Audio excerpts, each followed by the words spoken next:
नमस्कार दोस्तों, मेरे चैनल में आप लोग का एक बार फिर से स्वागत है।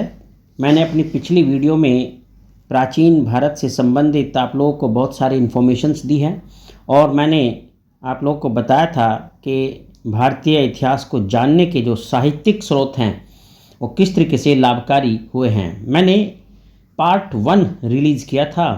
आज मैं अपनी इसी भारतीय इतिहास के साहित्यिक स्रोत से संबंधित दूसरा पार्ट आप लोगों को प्रस्तुत कर रहा हूं और ये काफ़ी इन्फॉर्मेटिव सिद्ध होने वाला है। आप लोगों के लिए बहुत सारी जानकारियां इसमें जो है मिलेंगी। उम्मीद करता हूं कि आप लोग इसको बहुत ध्यान से देखोगे, सुनोगे और चैनल को ज़रूर सब्सक्राइब करोगे। तो जहां मैंने अपनी फर्स्ट पार्ट एंड की थी, अब मैं वहीं से इसको कंटिन्यू करता हूं। तो मेरे इस सेकंड पार्ट को सुनने के लिए आप पार्ट 1 भी ज़रूर सुने ताकि आपको एक सीक्वेंस बनता रहे। तो चलिए आज की वीडियो की शुरुआत करता हूँ मैं धर्मसूत्र से। धर्मसूत्र स्मृतियों में बेसिकली जो सर्वसाधारण और शासकों के लिए नियम और विनियम निर्धारित किए गए थे उनको जो है शामिल किया जाता है और इन्हें प्राचीन राज्य व्यवस्था और समाज के लिए एक तरीके से संविधान व विधि पुस्तकों का नाम भी दिया जा सकता है। यानी जो उस प्राचीन भारतीय राज्य व्यवस्था और समाज में जो नियम कानून थे, ठीक है, उनका एक तरीके से इसको हम संविधान कह सकते हैं। धर्मसूत्र स्मृतियों को ये हमें उस काल की बहुत सारी जो राज्य व्यवस्था से संबंधित नियम कानून थे उनके बारे में जानकारी देती है।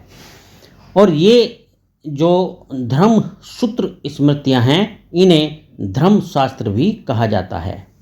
तो बड़े अच्छे पॉइंट्स हैं, आप लोग नोट करना इनको। ये जो धर्मसूत्र स्मृतियां रही हैं इनके जो संकलन का काल रहा है, जो टाइम रहा है, वो रहा है 600 ईसा पूर्व से 200 ईसा पूर्व के बीच। ठीक है, नोट करना इस बात को। 600 ईसा पूर्व से 200 ईसा पूर्व जो है इनका एक तरीके से जो है रचना की गई थी।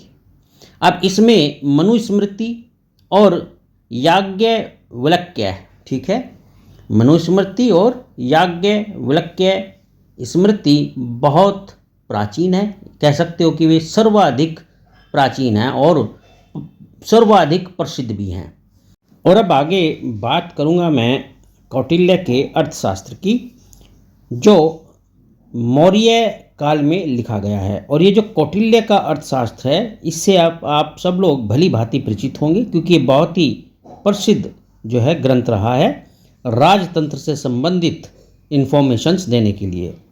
और ये जो कौटिल्य द्वारा लिखित अर्थशास्त्र है इसके पूरे 15 अधिकरण होते हैं, यानी ये 15 अध्यायों में विभाजित है। और जो विभिन्न अध्याय हैं इसके वो राजव्यवस्था, अर्थव्यवस्था और समाज के भिन्न भिन्न विषयों के बारे में इन्फॉर्मेशन प्रोवाइड करते हैं। अब बात आती है विशाखा दत्त द्वारा लिखित नाटक मुद्रा राक्षस की।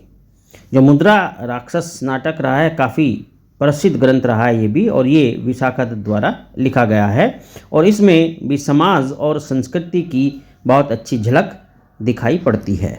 इसी क्रम में आगे आता है कालिदास द्वारा रचित नाटक मालविकाग्निमित्रम। मालविकाग्निमित्रम पुष्यमित्र के शासन काल की कुछ घटनाओं पर आधारित है। ठीक है, बड़ा प्रसिद्ध नाटक रहा है ये। इसी क्रम में फिर आगे आता है बाणभट्ट द्वारा रचित हर्षचरित्र। ये जो हर्षचरित्र है ये ऐतिहासिक तथ्यों पर आधारित है। वाकपति ने कन्नौज के राजा यशोवर्मन, ध्यान देना, कन्नौज के राजा यशोवर्मन के कारनामों पर आधारित एक ग्रंथ लिखा और इस ग्रंथ का नाम है गौडवहो। ठीक है, क्या नाम है इसका? गौडवहो।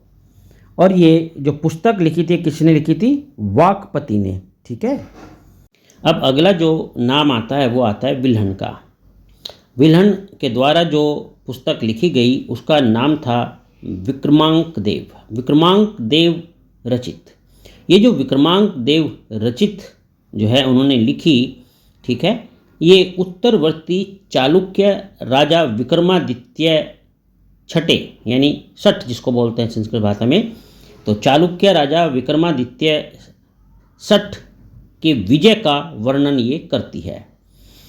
तो इस प्रकार से विभिन्न राजाओं के जीवन के आधार पर लिखी गई कुछ अन्य रचनाएं और भी हैं, जिसमें जयसिंह का कुमारपाल चरित, हेमचंद्र का कुमारपाल चरित या दुआश्रय महाकाव्य, न्यायचंद्र का हमीर काव्य, पद्मगुप्त का नवसा सहचरित, विलाल का भोज प्रबंध, चंद्र बरदाई का पृथ्वीराज चरित या जिसको हम पृथ्वीराज रासो भी बोलते हैं। अब इनमें जो कल्हण द्वारा लिखी गई रजत रागिनी नामक ऐतिहासिक ग्रंथ है, ठीक है, इस पर ध्यान देना आप लोग। कल्हण के द्वारा लिखित रजत रागिनी नामक ऐतिहासिक ग्रंथ इतिहास लेखन का सर्वोत्तम उदाहरण है, ठीक है, सर्वोत्तम उदाहरण है वो। और इसकी जो प्रशंसा की गई है वो आधुनिक इतिहासकारों के द्वारा भी की गई है। ऐतिहासिक अनुसंधान के उसके विवेचनात्मक तरीके और ऐतिहासिक तथ्यों के निष्पक्ष प्रस्तुतिकरण के कारण उसे इतिहासकारों में बहुत अधिक सम्मान प्रदान किया गया है। और ये बात मैं किसकी कर रहा हूँ? ये बात कर रहा हूँ मैं कल्हण के द्वारा रचित रजत रागिनी की, ठीक है। तो ये बहुत ही महत्व की जो है पुस्तक रही है, जैसा आधुनिक इतिहासकार इसको सम्मान की दृष्टि से देखते हैं।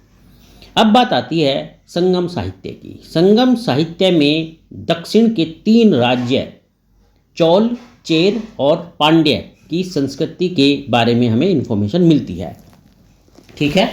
संगम साहित्य बेसिकली जो दक्षिण के राजा हुए ये, ठीक है, 3 राज्यों के चोल, चेर और पांड्य, इनके बारे में खूब सारी इन्फॉर्मेशन वो प्रोवाइड करता है। और ये जो संगम साहित्य है, इसकी जो कविताएं हैं उनको अगर एक बार गौर से देखा जाए तो कुल मिला लिया जाए तो 30,000 पंक्तियों में रचित हैं, ठीक है, यानी 30,000 पंक्तियों में वो पूरा साहित्य जो कविताओं के रूप में है वो प्रस्तुत किया गया है। और ये कविताएं 2 मुख्य समूह में जो है वर्गीकृत की गई है। और ये 2 मुख्य समूह कौन कौन से हैं देखो, इनमें पहला नाम आता है पद्दी नेकिल कणक्कू। क्या बताया मैंने? पद्दी नेकिल कणक्कू। और जो दूसरा नाम आता है वो आता है पत्तप्पातू, पत्तप्पातू, ठीक है। तो इस तरीके से ये 2 मुख्य भागों में विभाजित है। और इस साहित्य से जो हमें जिस काल की इन्फॉर्मेशन मिलती है वो होता है 500 ईसा पूर्व से 500 ईस्वी तक। यानी 500 ईसा पूर्व से 500 ईस्वी तक की जो घटनाएं साउथ के इन 3 राज्यों में घटित हुई है उनका विवरण हमें जो है इस साहित्य से प्राप्त होता है।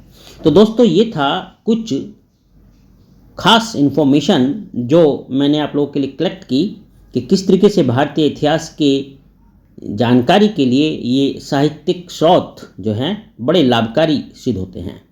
तो चलिए वीडियो को ज़रूर लाइक करना, शेयर करना, सब्सक्राइब करना चैनल को, और मुझसे जुड़े रहने के लिए आप लोग का बहुत बहुत शुक्रिया, बहुत बहुत धन्यवाद। अपना ध्यान रखना, आपका दिन शुभ हो। अगली वीडियो में फिर मुलाकात करता हूँ, तब तक के लिए अलविदा।